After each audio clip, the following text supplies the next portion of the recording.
বিজেপির নামক দলের নামে একটা ভূমিচ্ছেদ প্রতিরোধ কমিটি তৈরি করেছে। কাকে নিয়ে? যারা এই এলাকার মানুষকে খুন করলো। আপনারা জানেন এই পাশের বাড়ি নব সামন্তর ভাই শঙ্কর সামন্ত, নব সামন্ত গুলি করে হত্যা করলো ভরত মন্ডলকে, বিশ্বজিৎ মাইতিকে, শেখ সেলিমকে।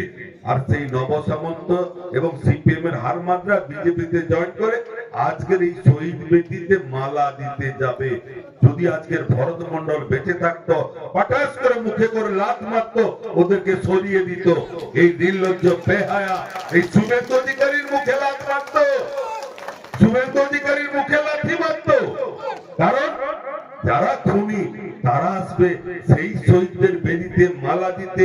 এটা হচ্ছে কষ্ট, কম্পিটিশন করে মালা দিবে, এই হচ্ছে তাদের উদ্দেশ্য। কারণ রাজনীতিতে টিকে থাকার জন্য শহীদদের নিয়ে ভাগাভাগি করছে, শহীদদের নিয়ে নিজের রাজনৈতিক অস্তিত্বকে লড়াই করছে।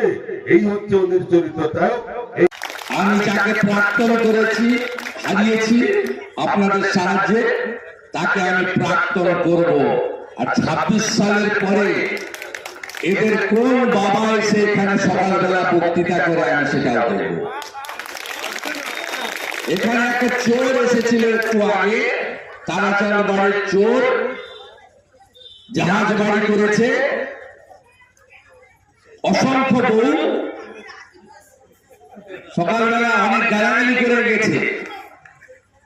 দেবব্রত মাইতির খুনের মামলায় শর্তাধীন জামিনে আছে, আমি পেয়েছি। আমি যার দিকে তাকাই ধ্বংস হয়। শাহজাহান ধ্বংস হয়েছে, কেষ্ট 2 বছর জেল খেটেছে। আর এই তারাচাঁদ বাড়ির এই চোরটাকে আমি বলে গেলাম, তোমার অবস্থা কি করবো আমি শুধু দেখে নেবে, বিয়ার জ্বলবি লুচির মতো।